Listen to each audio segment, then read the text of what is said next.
नमस्ते दोस्तों, आज बहुत ही शुभ दिन है। नया विक्रमी संवत शुरुआत होने जा रहा है 13 अप्रैल के दिन। आज का दिन इस विक्रमी संवत में हम साथ में नवरात्रे भी मनाते हैं, जिसमें 9 देवियों की परिकल्पना की गई है। आइए कुछ इनकी जो सामंजस्य है वो आयुर्वेद के हिसाब से लें।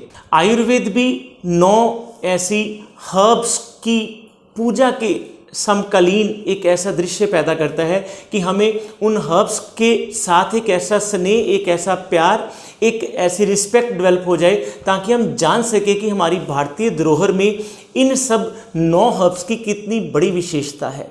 आज जब हम पहली देवी का नाम करते हैं तो वो शैलपुत्री के नाम से आता है, और उसके अकॉर्डिंगली आयुर्वेद में जो हर्ब्स में शैलपुत्री कहते हैं वो हम कहते हैं हरितकी को। हरितकी को हम किंग ऑफ हर्ब्स भी कहते हैं, यानी कि हर्ब्स का राजा। इसके इतने ज़्यादा बेनिफिट्स हैं कि अगर हम सिर से लेके पैर तक अपने बॉडी का कोई भी सिस्टम कहें तो इसमें हर जगह पर इसके जो लाभ हैं हमें देखने को मिलते हैं। जब हम बात करते हैं, सबसे पहले आज की डेट में सबको पता है कि कोरोना की महामारी कितना भयानक रूप ले चुकी है, और उसमें अगर सबसे पहले बात करें तो वो आता है इम्यूनिटी को बढ़ाना। और ये इम्यूनिटी को बढ़ाने के लिए अगर किसी नंबर 1 औषधि का नाम लिया जाए तो वो हरितकी आती है। इसको व्यवस्थापक भी कहा गया है। ये रसायन का काम करती है। रसायन का मतलब है जो हमारी जरा, हमारे बुढ़ापे को लिंगर ऑन करती है, डिलेट करती है, हमारी जो फेस पे, हमारी बॉडी पे किसी किस्म के कोई भी एजिंग के साइंस को डिले करती है। उसके साथ ही साथ ये बहुत अच्छा वाजीकरण भी है। वाजीकरण कहते हैं हमारे अंदर जितनी भी मेल एंड फीमेल हार्मोन्स की बैलेंसिंग की प्रॉब्लम्स होती हैं, वो इम्बैलेंस को बैलेंस करना भी हरितकी में आता है। आयुर्वेद के मतानुसार ये हरितकी जो है ये 5 रसों से युक्त होती है। 6 रस आयुर्वेद में बताए गए हैं, और ये ऐसी औषधि है कि एक लवण रस को छोड़ दिया जाए तो बाकी 5 के 5 रस इसमें मिलते हैं। मधुर इसमें है, अम्ल रस इसमें है, कटुर, तिक्त और कषाय, सारे के सारे रस इस हरितकी में मिलते हैं। हरितकी जहाँ तक बात की जाए तो ये हमारे अंदर डायबिटीज़ के लिए, मधुमेह के लिए एक बहुत ही अच्छा रोल प्ले करती है उसको ख़त्म करने के लिए, क्योंकि मैं पहले बता चुका हूँ हार्मोन्स के लिए इसका बहुत इंपॉर्टेंट रोल है।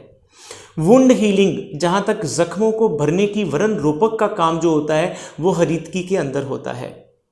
हरितकी जब कहीं भी किसी भी आयुर्वेद के ऐसी परिकल्पना को ले लीजिए जो कि वेट लॉस से जुड़ा हुआ है, उसमें हरितकी नंबर 1 होती है। अब एक बहुत ही इंपॉर्टेंट चीज़ जो हर घरों में मिलती है त्रिफला के नाम से, जिसमें 3 फल होते हैं, उसमें भी हरितकी पहले नंबर पर है। त्रिफला जैसे कि अब सब जानते हैं कि हमारे अंदर विरेचन का काम करता है, और विरेचन के लिए त्रिदोष शामक का काम भी हरितकी ने करना है, तो वो हरितकी त्रिफला का एक सबसे महत्वपूर्ण अंग है। ये एक पाचन और रोचन की फैसिलिटी के साथ होता है, इन गुणों के साथ होता है। तो हमारे अंदर जितनी भी पाचन की क्रियाएं हैं उनको नॉर्मलाइज करने के लिए सबसे अच्छा है। और जहाँ कहीं भी वात, पित्त और कफ बिगड़े हों तो वो त्रिदोष को समअवस्था में लाने का काम भी हरितकी का है, क्योंकि ये विरेचन का काम भी करती है। हरितकी हमारे अंदर, जैसे कि आयुर्वेद में बताया गया है, ज्वरगन भी है और कासगन भी है। ज्वर जैसे कि ये हमारे अंदर जो सीजनल फीवर्स हैं, वायरल फीवर हैं और बैक्टीरियल फीवर्स हैं, सारे के सारे फीवर को कम करने के लिए, घटाने के लिए हरितकी का प्रयोग होता है। कास यानी कि रेस्पिरेटरी ट्रैक इन्फेक्शन के लिए इसका बहुत ही इंपॉर्टेंट रोल है। आइस के लिए तो ये एक, जैसे हम हरितकी का एक पाउडर को, उसका डिकॉक्शन जब तैयार करते हैं तो आई ड्रॉप्स बनाने में भी हरितकी के डिकॉक्शन का काम आता है। और वैसे भी जल का, जब हरितकी के जल का सिंचन करते हैं आंखों के साथ, इसका बहुत ही उपयोग माना गया है। स्किन के लिए तो ये एक ऐसी रामबाण है कि हमें किसी और चीज़ का नाम ही ध्यान में नहीं आता। हमारे पास जब हम आयुर्वेद योगाश्रम में अलग अलग पेशेंट्स को डील करते हैं तो बार बार पेशेंट हमसे होम रेमेडीज़ पूछते हैं। जब हम बात करते हैं कि जिनके स्किन पे बहुत ज़्यादा पोर्स हो जाते हैं, छिद्र हो जाते हैं, तो उसके लिए एक बड़ी सिंपल सी रेमेडी प्लीज़ नोट करें आप। 1 चम्मच हम हरितकी का पाउडर, आधा चम्मच हम बेसन लेते हैं, आधा चम्मच उसमें मुल्तानी की मिट्टी लेते हैं, और 2 चम्मच उसमें गुलाब जल लेके इसका पेस्ट बनाते हैं और पेस्ट को हल्के हल्के हाथों से सारे फेस के ऊपर टैपिंग करके इसको लगाते हैं। जब वो सूखने लगे उसको थोड़े से हाथ फिर दोबारा गीले करें, उनकी छोटी सी 2 या 5 सेकंड के लिए स्क्रबिंग करें और फिर छोड़ दें और पूरे 20 मिनट के बाद इसको आप उतार लीजिए। इसका लगातार प्रयोग करें। ये हमारे जो बहुत ज़्यादा रोम होते हैं, छिद्र होते हैं, पोरस स्किन होती है, उसको ठीक करने के काम आता है। एक और बहुत महत्वपूर्ण होम रेमेडी बताऊंगा आपको मैं, जिनके आंखों के नीचे काले सर्कल आ जाते हैं, जिसे डार्क सर्कल्स कहते हैं। डार्क सर्कल्स के लिए हरीतकी का बहुत इंपॉर्टेंट रोल होता है।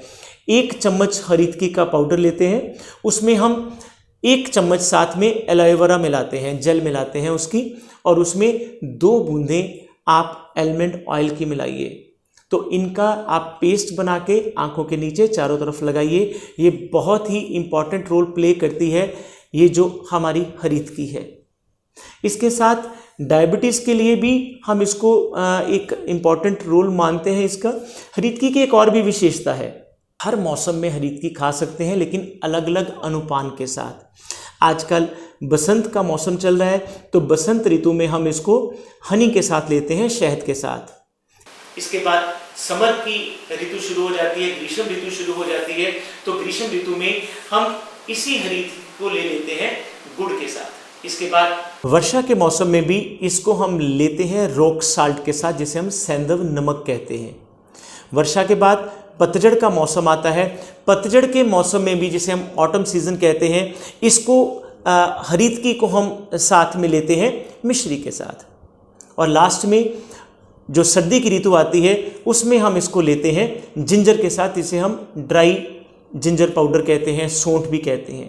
तो मेरे दोस्तों, ये जो हरीतकी है, इसको अपने घर में एक अभिन्न अंग बनाइए।